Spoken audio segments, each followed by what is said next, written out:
Allora, sì, io mi occupo dell'Italia per Datacore e anche di altri paesi. Lo sentite forse un po' dal mio accento, che provo da far andare via, però che non riesco comunque. Sì, mi occupo anche dell'India. Abbiamo parlato un po' del mercato indiano, mercato molto interessante quando si parla di cybersicurezza, e della Cina, particolarmente nella zona di Singapore, dove abbiamo anche tantissimi clienti e un'attività piuttosto sviluppata. Sono mercati diversi dall'Italia, dobbiamo essere sinceri, però sono mercati che ci danno un'idea anche del futuro.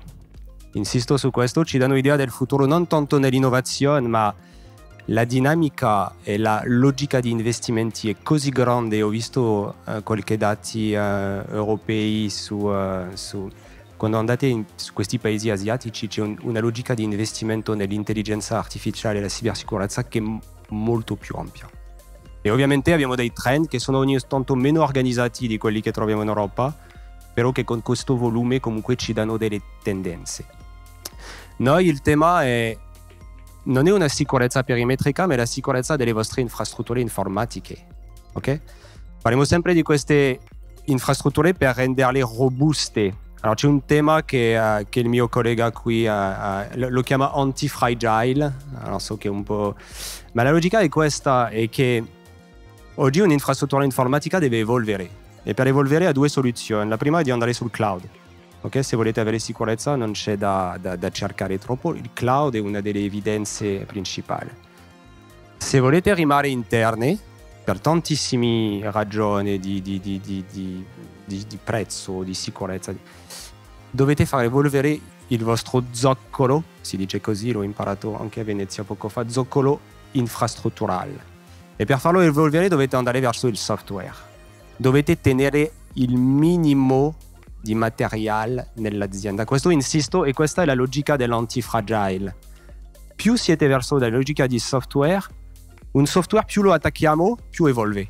È facile di fare un patch, di fare un release su un software. Perché più abbiamo attacchi, più questo software diventa efficiente. L'hardware è il contrario. L'hardware vi rallenta. Più avete materiale, più è difficile di farlo evolvere. E tutto questo ci porta verso una logica che si chiama Software Defined Storage o Software Defined Authority sui dati, che è quello che gestiamo noi da più di 20 anni. Allora, per quelli che non conoscono Datacore, so che in Veneto siamo forse un po' meno conosciuti. L'azienda è globale, adesso abbiamo fatto investimenti in Veneto, abbiamo Carlo che ci ha raggiunto, apriamo dei partnership e questo qua che mi piace tantissimo con Axera adesso, che andremo a sviluppare fortemente, perché penso che il potenziale si vede anche nella sala oggi. Da 20 anni gestiamo tutte le infrastrutture complesse che potete trovare globalmente. Le potete trovare in America, ovviamente, sicurezza, abbiamo il Dipartimento della Difesa americano, ma anche in Italia. In Italia abbiamo la quasi maggior parte dei ministeri oggi che girano su Datacore. Non c'è un aereo che parte o che scende senza passare da un'infrastruttura Datacore. Vuol dire che questa logica di sicurezza del dato e dell'infrastruttura di storage c'è anche qui, localmente. E questa infrastruttura diventa qualcosa di prioritario, su cui noi comunque vi chiediamo di dare molto attenzione. Perché è qualcosa che deve evolvere e che deve evolvere verso una logica di aumento della sicurezza. Allora, per fare questo, se funziona, sì, ok. Per fare questo vi ho fatto vedere questo schema che è un po', allora, sembra complesso così, ma alla fine non è.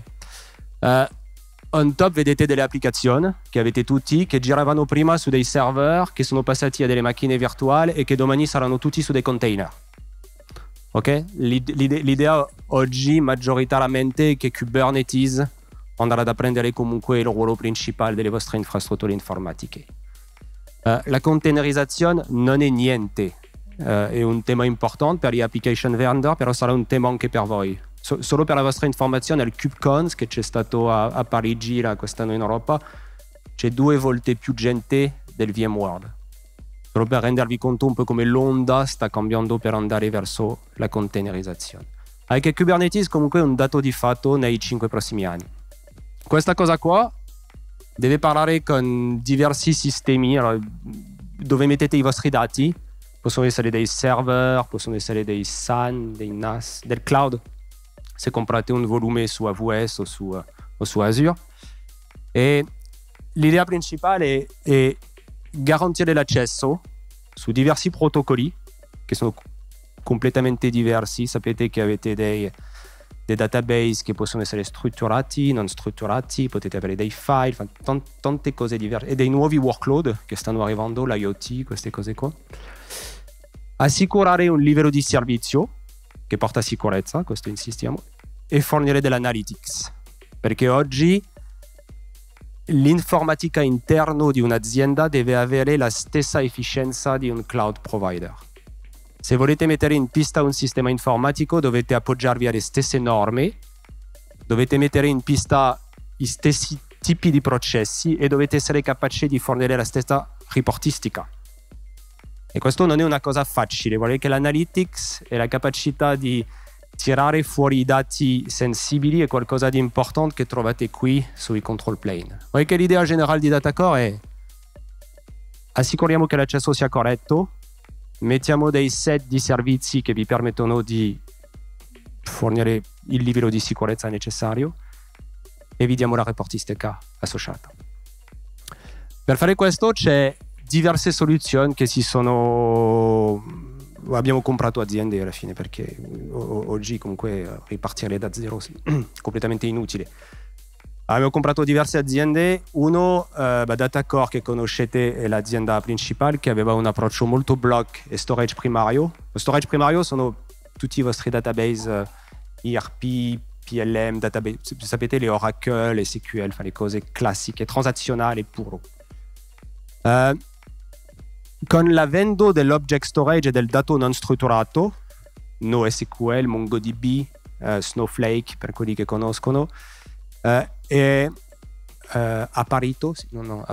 arrivato un storage a oggetto completamente diverso, con dei protocolli che sono diversi. Il protocollo principale del storage a oggetto si chiama S3.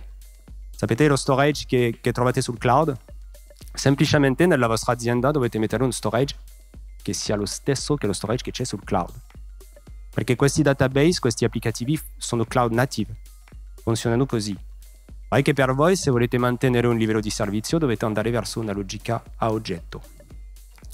E in mezzo a questo i container. Il container è stata un'operazione finanziaria piuttosto ampia.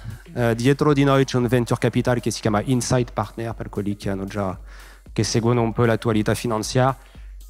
Insight ha fatto un raising di 25 milioni in primo round e abbiamo comprato Mayadata, che dietro Mayadata c'è OpenEBS, è l'ente principale che fornisce i volumi persistenti a Kubernetes.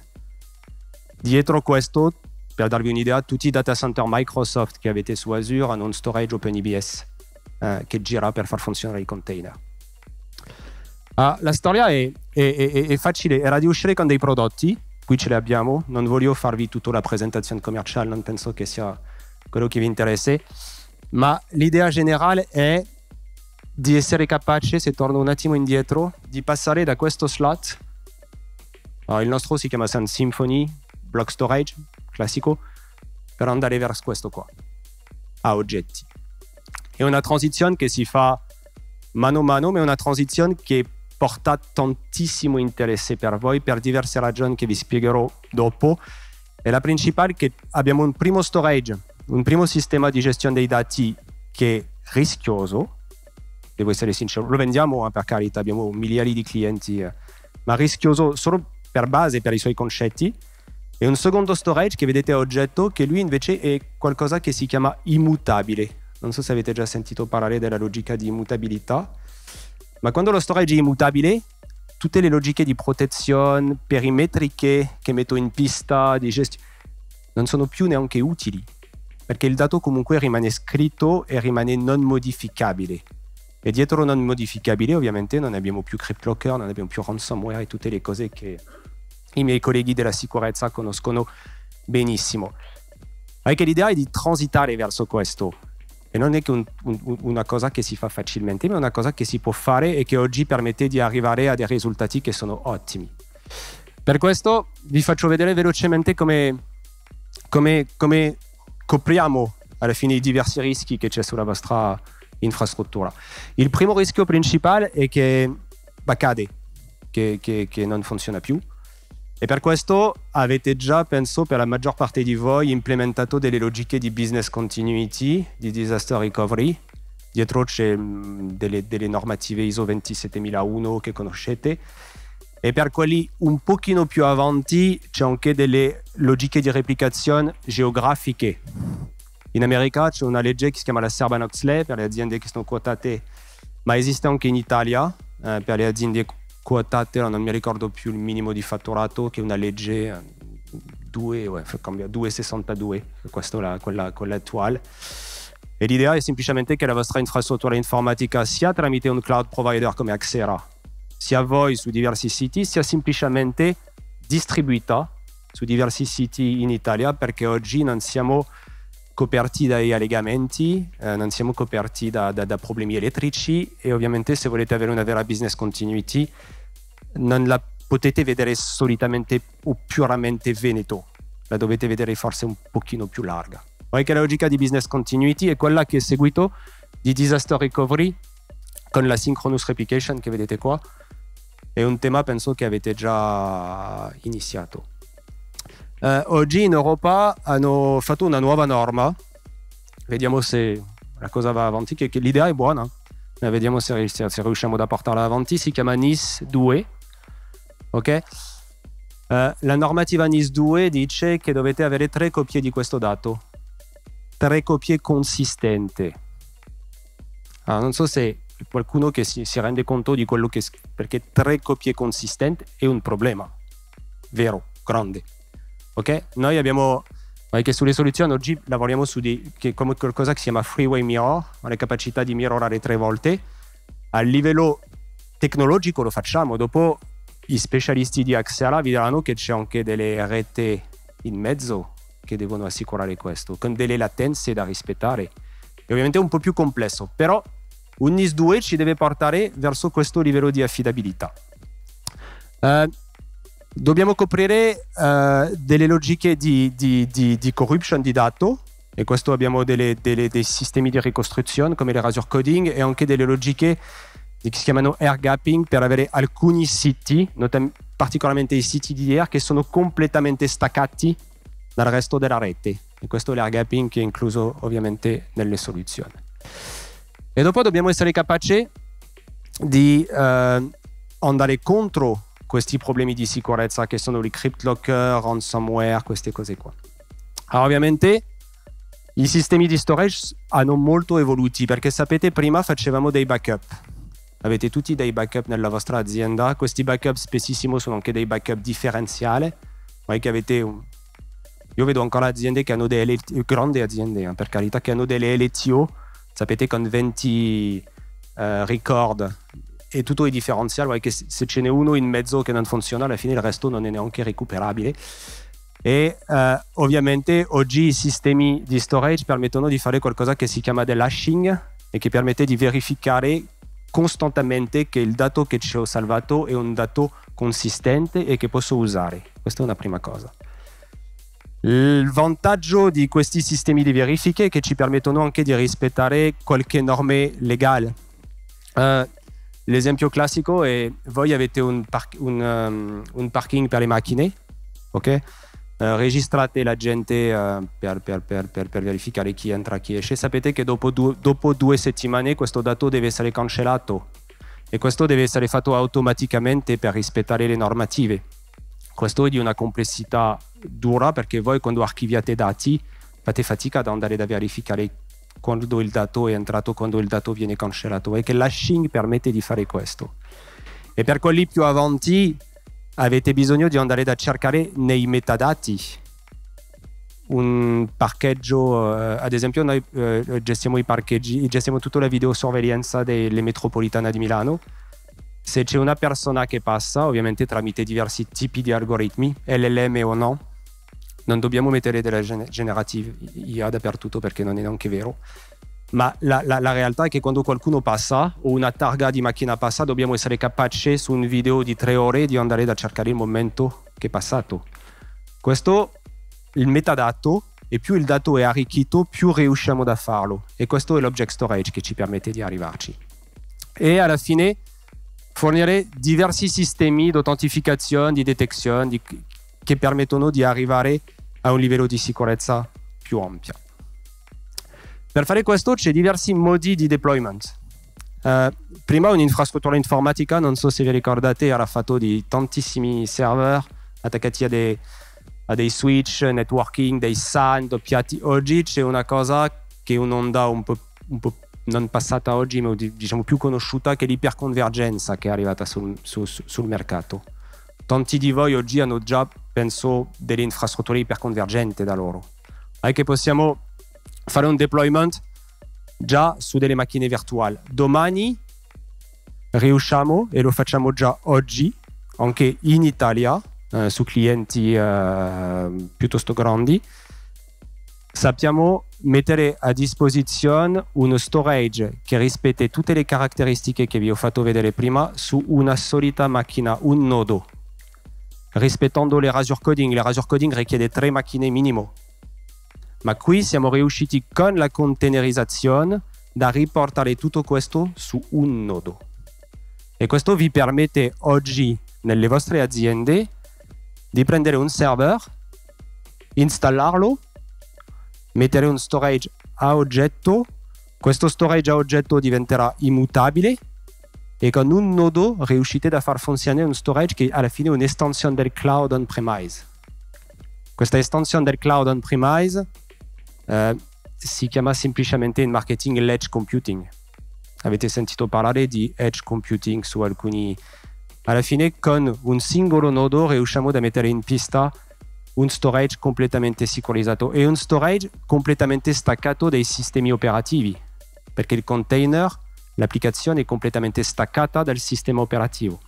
E questo ci permette oggi con Swarm di arrivare a questo livello di funzionalità. Guardate che diversi tipi di deployment, vedete, dal bare metal alla macchina virtuale al deployment containerizzato, che usano alla fine pochissime risorse hardware, avete alla fine pochissimi server a disposizione per fare questo e mettete del software che permette di gestire il carico di lavoro e il workload che volete mettere a disposizione. E alla fine, per essere un po' più concreto, basicamente quello che ha fatto VMware sui server 5-10 anni fa, facciamo esattamente la stessa cosa sui vostri dati e sui vostri storage. Virtualizziamo, containerizziamo e vi mettiamo a disposizione qualcosa che prende il terzo dello spazio che quello che avete prima. Allora, volevo fare solo per chiudere un esempio facile di qualcosa che sto anche lavorando con Axera in modalità piuttosto spinta, non io direttamente, però che lavoriamo in modalità spinta. Abbiamo capito che il storage a oggetto è il storage oggi che ci interessa, perché lo storage lo più a valore, intendo a valore perché è lo storage che fornisce la sicurezza, l'integrità e che fornisce un storage a metadato. L'idea che abbiamo oggi è di spostare tutti i workload che avete nelle vostre aziende, quello che facciamo, con dei motori. Un motore si chiama Filefly, che vedete qui. È semplicemente un'applicazione che installiamo su un'infrastruttura informatica come la vostra. E questa applicazione ci permette di capire alla fine che cosa consideriamo come dato attivo e che cosa consideriamo come dato di archivazione. Vi renderete conto, però lo sapete tutti, è come a casa nostra, abbiamo miliardi di cose e ne usiamo alla fine un 20-25% in modalità regolare. Automaticamente questi strumenti come Filefly permettono di prendere questo dato secondo delle policy che fissiamo insieme, può essere non so, dopo 6 mesi, dopo che dipende dalla quantità di utenti collegati, queste cose qua. Possiamo considerare che questo dato viene automaticamente spostato e convertito in S3 tutto contemporaneamente, in parallelo. vuol dire che alla fine il vostro sistema di storage, che era inizialmente pieno o comunque molto molto stressato, riusciamo con un algoritmo così da dire ok, la capacità che non è usata la spostiamo e teniamo questo storage che io chiamo primario per le vostre applicazioni principali. Questo volume di dati che portiamo via diventa un volume S3. Questo volume S3 lo mettiamo su un storage S3. Avete sentito, vi ricordate, un server single node, vi ho spiegato, perché solo un server con dei dischi che lui fornisce un storage immutabile e lo ospitiamo così e lo replichiamo in un data center Axera. Axera ha delle facilities grandi. Poi che Axera può ospitare questo dato e questo dato può essere backupato, può essere ospitato anche su un secondo sito a questo punto, vorrei che è anche molto compliant con quello che abbiamo visto prima. Il vantaggio è che il dato non è più modificabile. Il dato è sempre accesso perché la conversione che si fa non tocca l'accesso ai file, vuol che per l'utente accede sempre al suo storage primario, semplicemente il dato non è più dove lui che pensa che c'era prima. Perché il dato è spostato, il dato diventa immutabile, viene replicato in un data center privato e vi fornisce un livello di sicurezza così ampia che non c'è più neanche bisogno di fare un backup. Rendetevi conto che quando si parla di object storage non c'è più necessità di backupare un storage a oggetti. Un storage a oggetto funziona con una logica di versioning, perché abbiamo diverse versioni del dato che potete accedere sempre e non avete più bisogno di mettere tutti i sistemi di sicurezza in pista.